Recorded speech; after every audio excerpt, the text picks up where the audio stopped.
es lo que se hace acá cuando aparece este caso de coronavirus? Bueno, Sanidad de Frontera, que tiene acceso al listado de los pasajeros, llama uno por uno a los pasajeros que estuvieron incluso alrededor de esta persona. ¿Qué se sabe? Esta persona viajó en primera clase, pero es importante saber quiénes tuvieron contacto con él para indicarles los pasos a seguir. Los pasos a seguir, en resumen, tiene que ver con estar aislados hasta tanto sean los chequeos pertinentes. Y lo que sucede también dentro del aeropuerto es que estamos en la terminal A nosotros, higienizaron y reforzaron también los controles de higiene en todo este complejo, incluso en las mangas donde la gente aborda o desciende de los aviones. Y lo más importante, digo, ¿qué pasa con los vuelos que vienen de un lugar que tiene un fuerte foco de coronavirus, como es el caso de Italia? Bueno, los vuelos de Italia vienen por lo general a las 8 de la mañana. Lo hizo este mismo vuelo en el cual vino a bordo el pasajero que tiene este caso de coronavirus. Así que lo más probable es que mañana también continúen fuertemente los controles, porque cuando la torre de control está alertada sobre una persona que tiene un síntoma, bueno, se tiene que activar el protocolo.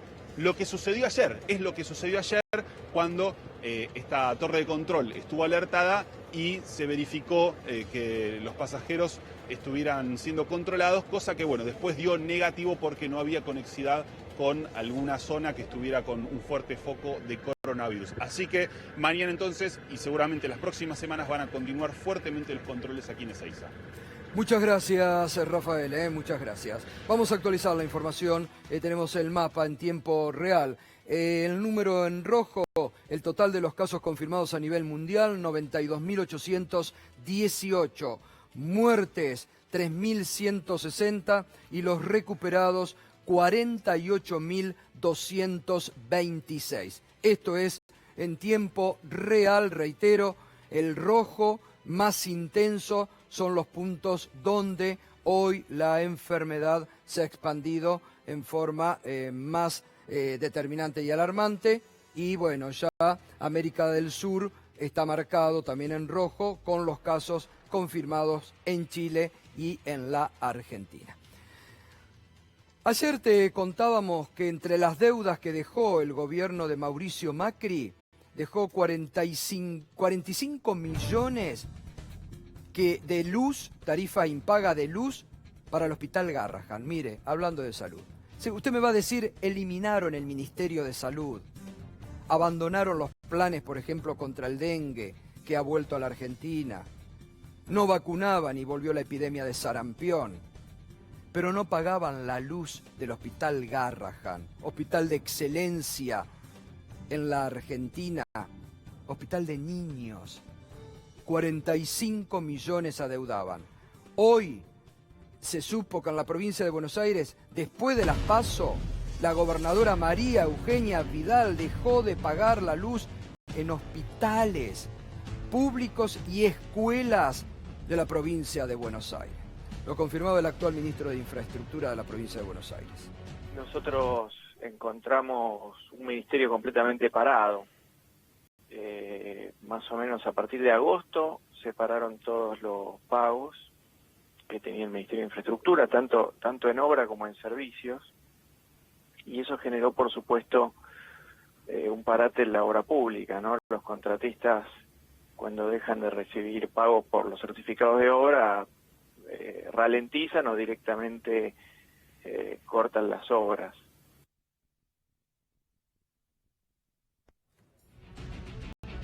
Bueno, realmente bochornoso, ¿no? Ni la luz pagaban y bueno, las deudas que han dejado pendiente en otros organismos internacionales, ni que hablar de la deuda externa que hoy es el peso realmente de la Argentina. Volvemos al inicio, volvemos a lo que de esta forma, volvemos a escucharlo, el periodista Carlos Pagni del diario La Nación anoche revelaba. ¿Por qué los jueces de Comodoro Pi empezaron a hacer un uso compulsivo, indiscriminado y probablemente violatorio de determinadas garantías de la prisión preventiva? Porque el diario La Nación un domingo estuvo por publicar la foto de todos los jueces federales de Comodoro Pi diciendo estos también son responsables de la impunidad del kirchnerismo. Y varios jueces dijeron tenemos que desplazar esa tapa con otra noticia. Metámoslo preso a Ricardo Jaime. Y así terminó Jaime preso.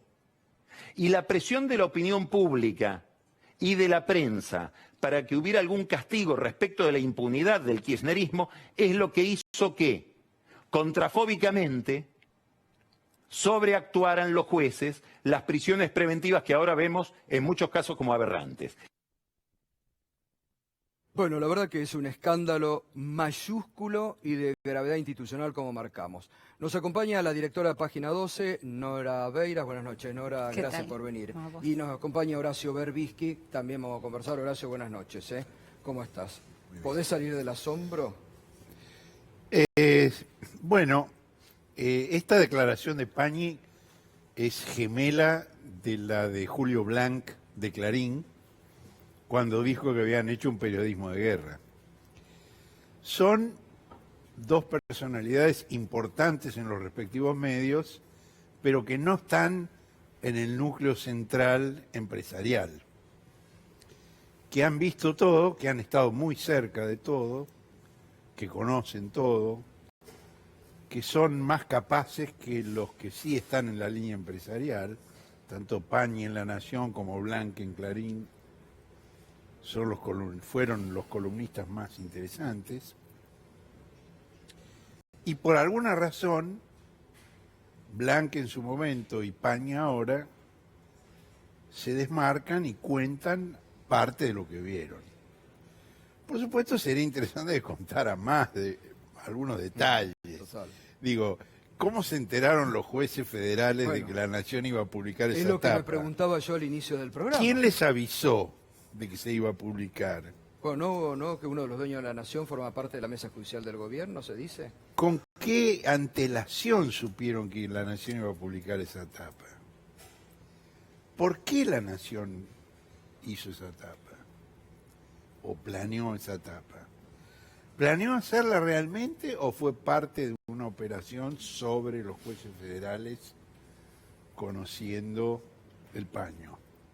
Bueno, son preguntas que ni vos, ni yo, ni Nora podemos contestar. Ahora, pero fíjate Pañi vos que sí. Claro, Pañi sí, obviamente. Ahora, fíjate vos que actuaron de la misma forma con este grupo cuando un miércoles Pepín Simón le comunica a Cristóbal López que desataban la guerra nuclear y el domingo aparece la nota en La Nación de Hugo Alconada Moon de la mentira de los 8.000 millones que nunca fueron eso y que fue una mentira.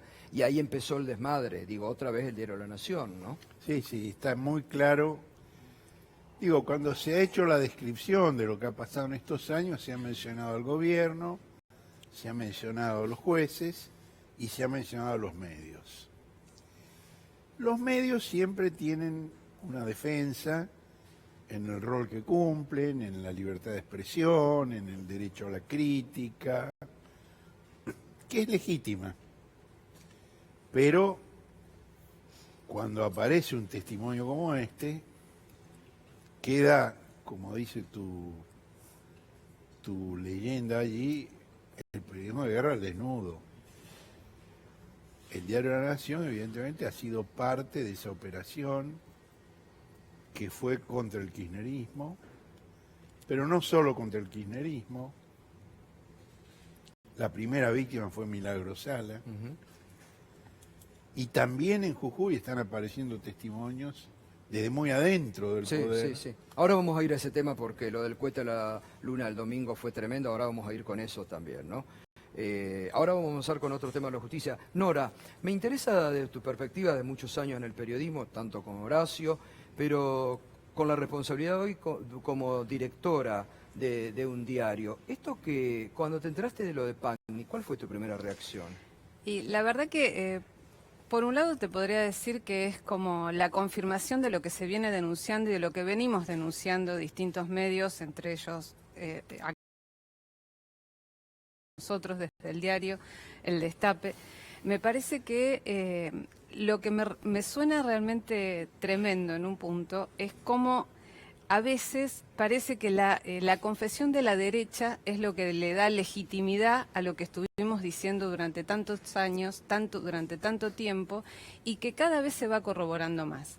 Me parece que lo que denuncia, no lo denuncia Pagni, lo dice de un modo muy suelto de cuerpo, como vos bien dijiste, muy así sin responsabilidad, como una charla de café, tomando un whisky con un amigo.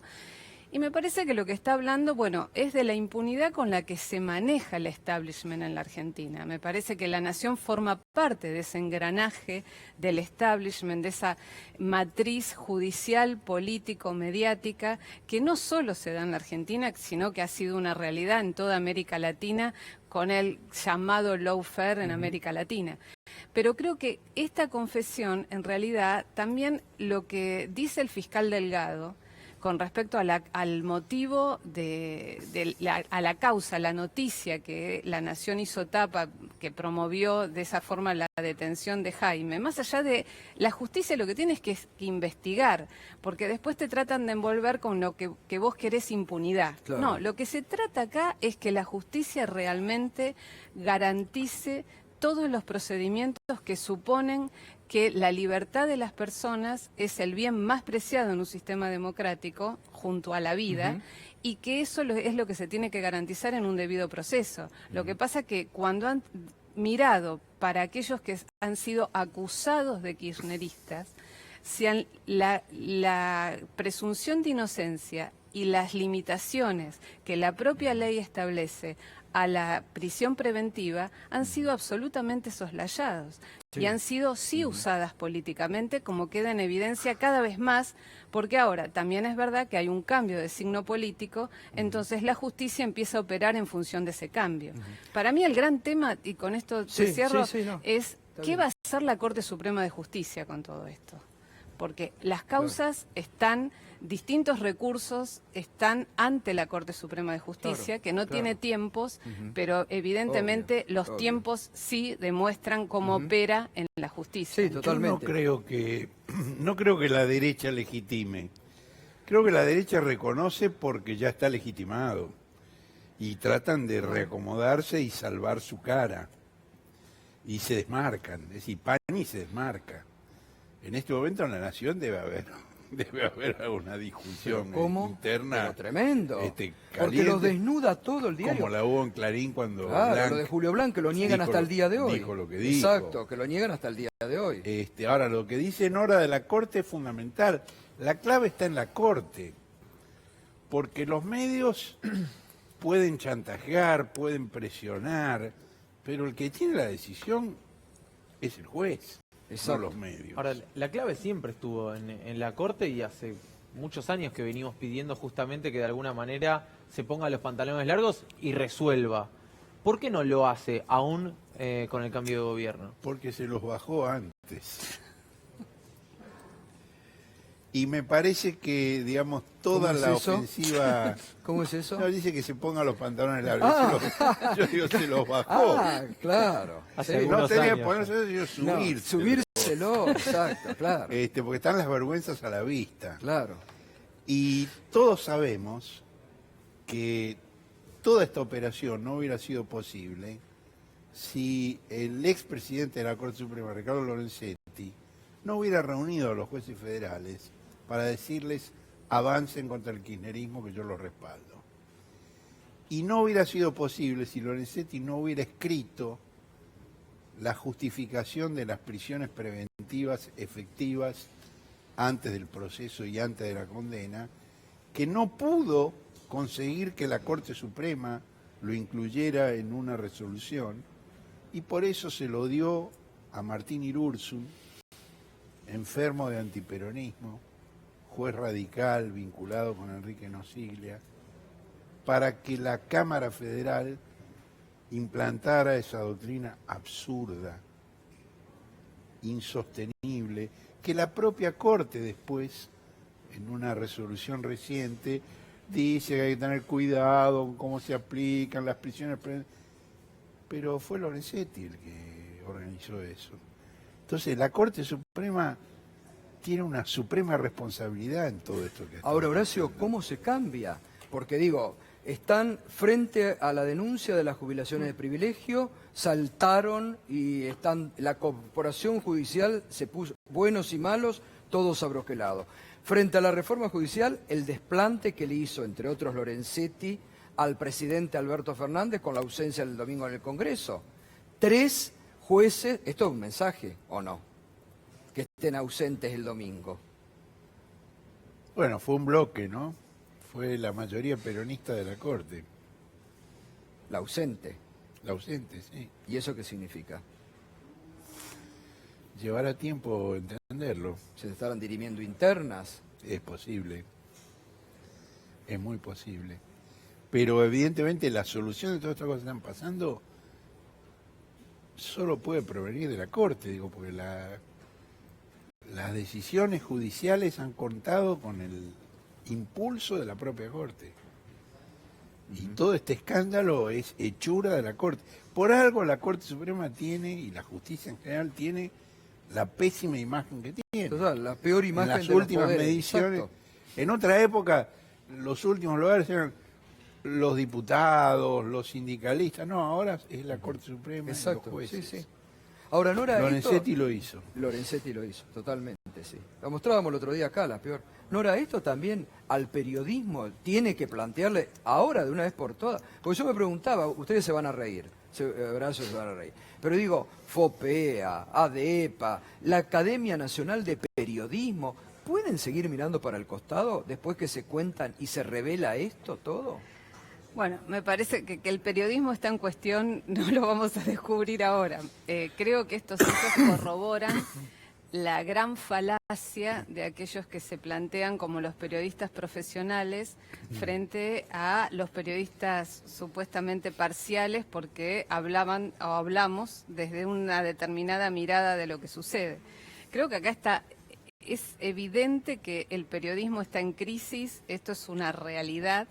Me parece que, acordando con lo que decía Horacio, hay momentos en que se toca fondo. Y me parece que tocó fondo en muchos aspectos lo que ha hecho el periodismo a lo largo de estos últimos años en la Argentina. Uno igualmente, esto está lejos de estar superado. Si uno ve las primeras planas supuesto. de los medios dominantes hoy en día y los sumarios de los noticieros, de los canales de aire y de cable, la verdad que son increíbles. Hay discusiones que son increíbles, hay cosas que se dicen que son inconcebibles. Cómo se usan nimiedades o sobreinterpretaciones de nimiedades para ocultar, hablar realmente de esto. Me parece que este tema es un tema central, esto que un periodista, un columnista fundamental del diario tradicional de la Argentina diga esto hoy, debería ser motivo de discusión en todos los programas periodísticos. Totalmente. Y en todas las entidades que dicen representar la libertad de expresión. Totalmente. En la Argentina. Yo quisiera ver cuál es el sumario de Como los programas. Como decía Paco Urondo, difícil que el chancho chifle. Es muy difícil, pero la verdad que lo que se pone en evidencia es la hipocresía absoluta. Ahora, yo del discurso. No quiero parecer un ingenuo, pero la verdad que es desesperante, porque uno dice, ¿qué hacemos? ¿Qué se hace? Y nosotros tenemos que seguir haciendo lo que venimos haciendo. Y lo estamos haciendo lo mejor que podemos. Y cuando se escriba la historia de esta época, cada uno tendrá el lugar que corresponde. Y otra cosa no podemos hacer, no somos omnipotentes, no tenemos poder. Hacemos lo que ¿Y vos crees que podemos hacer? Y yo personalmente con mucha confianza en el futuro. Digo, si vos recordás mis intervenciones en tu programa en los primeros años del macrismo, yo siempre pensé que no iba a durar. Es verdad. Siempre pensé que no iba a durar, que no se iba a consolidar. En el momento que estaban todos aplaudiendo, decían, no, esto no va, así no va, esto no... Bueno, y hoy gobierna Alberto Fernández, no Macri. Y bueno, hay cosas que hay que cambiar, sí, hay cosas que hay que cambiar. Muchas, graves, importantes. Esta que estamos hablando es muy clara en ese sentido. La situación de la provincia de Jujuy, sin duda. Ahora, yo creo que estamos avanzando y que cuando Carlos Pañi dice lo que dice, tenemos que celebrarlo. Es una victoria.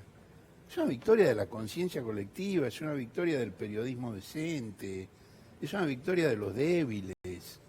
Que Pañi tenga que reconocer eso ¿Por qué lo hace?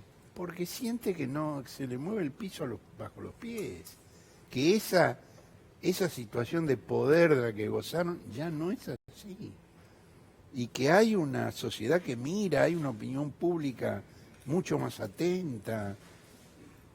Y los jueces, bueno, ¿qué es lo que la imagen de la justicia empuña habitualmente? ¿Es una espada?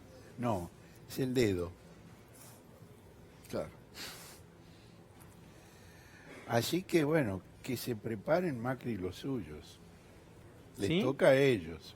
¿Sí? ¿Te parece que, Sí. que les va a tocar? Sí. Porque hay toda una sensación de que por más causas y escándalos que se revelen, de alguna manera a ellos nunca les toca. ¿Vos crees que sí, que más temprano que tarde los jueces van a terminar convocando? No a modo de revancha, me refiero Bueno, a hoy- simplemente que den las explicaciones del caso. Hoy la jueza Marta Chiruli Sí. decretó la intervención del Correo Argentino. Por supuesto, una intervención tramposa porque no se designó al interventor. Y una jueza que está está ella imputada a en la cargo y está experiencia. imputada. Pero lo hizo. Lo Lo hizo. hizo, efectivamente. hizo. Y Ahí- agrava la situación y lo complica cada vez más a Por Macri. supuesto, por supuesto. Es decir, yo creo que los cambios son lentos, son graduales, desearíamos que fueran más rápidos, pero hay cambios. No hay que repetir lo que hizo el macrismo como algunos desearían, ¿no? No, No, no. por No hay que supuesto ir ni por no. la revancha ni No, por lo no. mismo que hizo el macrismo. No, no. En eso, no, me parece que el presidente ha actuado correctamente, no ha cedido a las presiones de algunos fanáticos. ¿Pero vos creés que la reforma puede servir? Yo la verdad que no veo muchas presiones de muchos fanáticos. Sí, hay. No, yo no las veo. Salvo que yo sea uno de ellos. No lo sos justamente. ¿Pero creés que la reforma puede de alguna forma cambiar este estado de los 4 años de macrismo? Yo te doy una opinión personal.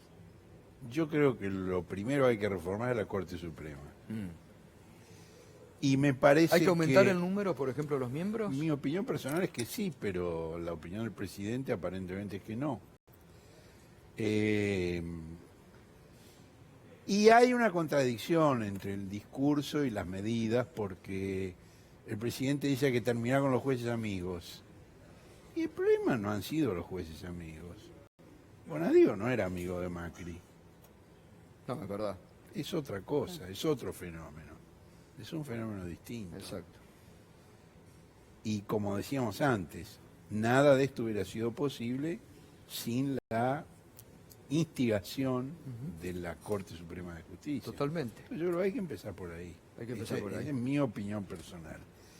Por otra parte, la idea de diluir el poder de los 12 jueces federales de Comodoro Pi es una idea que no es novedosa, pero no garantiza que los que se vayan a sumar a ese paquete sean mejores.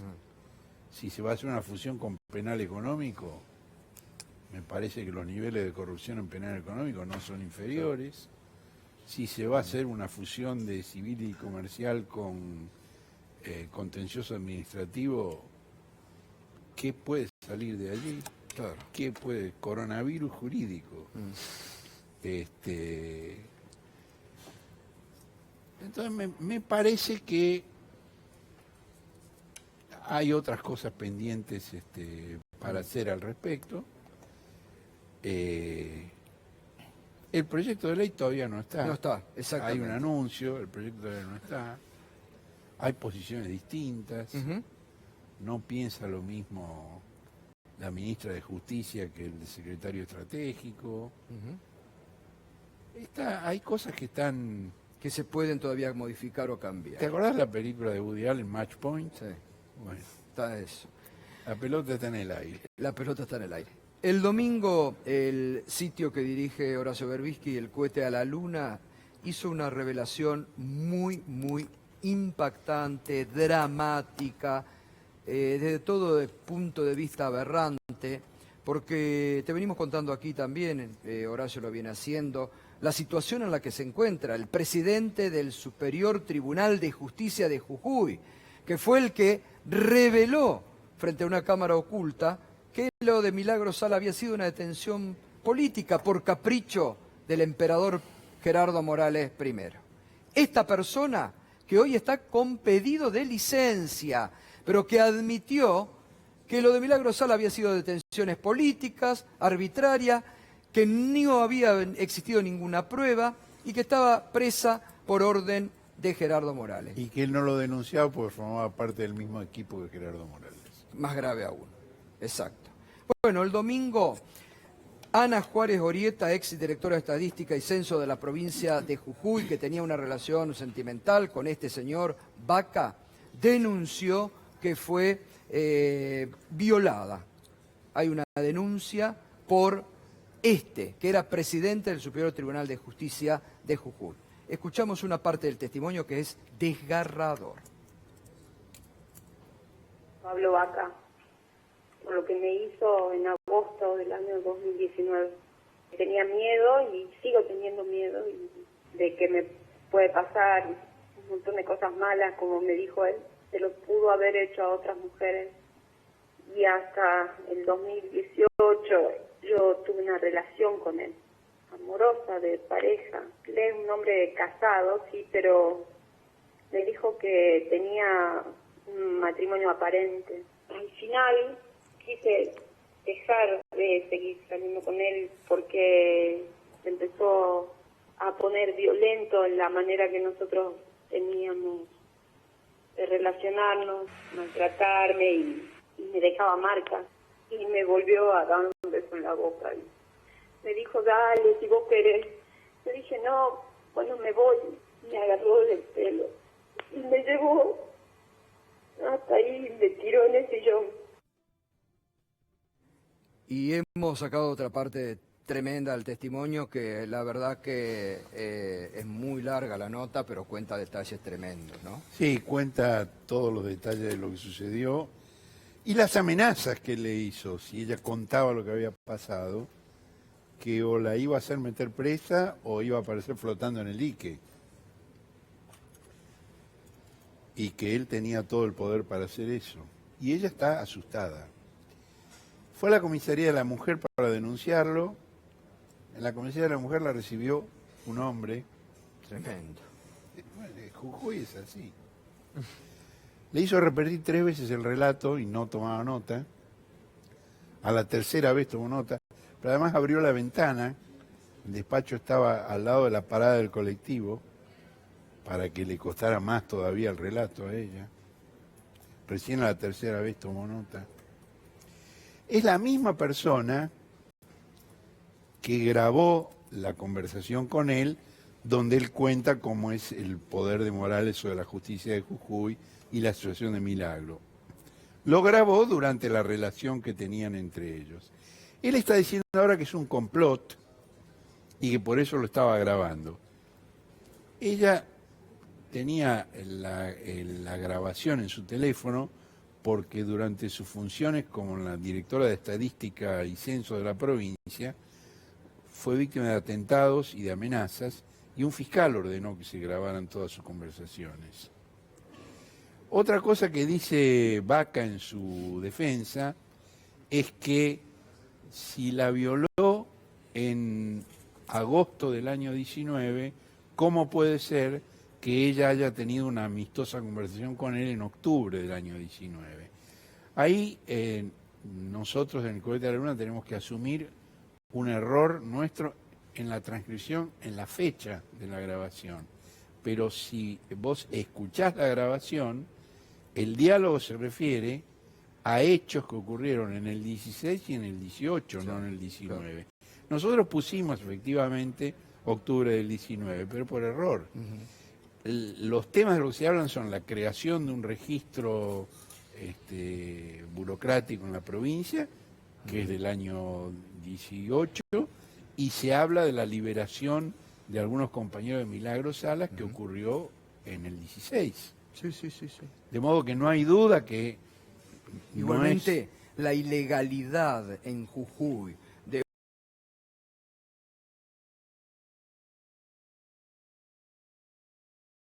diputados y al otro día pasaron a ser integrantes desde el Vamos,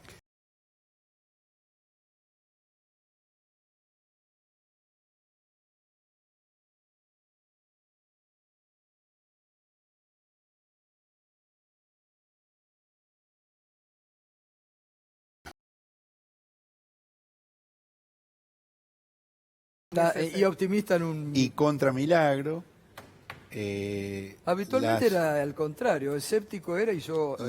hoy estamos en los papeles invertidos. Las lunetas de los colectivos tienen carteles en contra de la libertad de Milagro, fomentado por Morales, y con pretexto de la movilización que él mismo está organizando, está amenazando con sacar a Milagro de la casa y llevarla de nuevo a la cárcel. Sí, tremendo. Cosa que ha motivado mucha preocupación en el gobierno nacional. Exacto. Donde le han advertido que no haga tal cosa. Es una situación límite.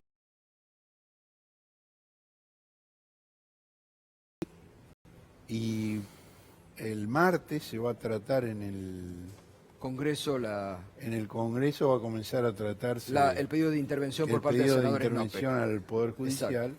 Que presentó, como corresponde a Jujuy, el cuñado del gobernador. Sí. Horacio, gracias como siempre. No, gracias a vos. Todo esto que escucharon de esta revelación y este relato durísimo de esta persona está en el Cohete a la Luna, en la página, así que quieren escuchar e interiorizarse de lo que pasa hoy en esta Argentina. Son 54 minutos Sí, sin cortes. Exactamente. Bueno, Nora, gracias como siempre. No, a vos. Una reflexión, deja una línea si querés. No, la verdad es que, bueno, el caso de Jujuy que denuncia Horacio desde hace mucho, que todos venimos denunciando la atrocidad de la detención de Milagro Sala como primer emergente de lo que fue el manejo, la matriz de manejo de la justicia durante el gobierno de Cambiemos, me parece que, y esta confesión de hoy, que se puede tomar como una confesión de parte de Carlos Pagni, me parece que muestra a las claras cómo durante el gobierno de Cambiemos la manipulación de la justicia fue atroz, nunca antes vista desde el retorno a la democracia. Gracias, Nora. A vos. Y gracias, Horacio, como siempre. Bueno, hacemos la primera pausa, enseguidita vamos a ir con un informe especial, porque como te digo todas las noches, memoria activa sobre lo que se vivió en los últimos 4 años en la Argentina, toda la podredumbre del macrismo que está saliendo a la luz, enseguida en un informe especial, duro, sobre este periodismo de guerra. Hay que demostrar y hay que mostrar lo que fue el periodismo de guerra en la Argentina. Informe especial enseguidita, después de la pausa, vamos a seguir. Llega el diputado nacional Leopoldo Moró, también el abogado José Ubeira, vamos a seguir hablando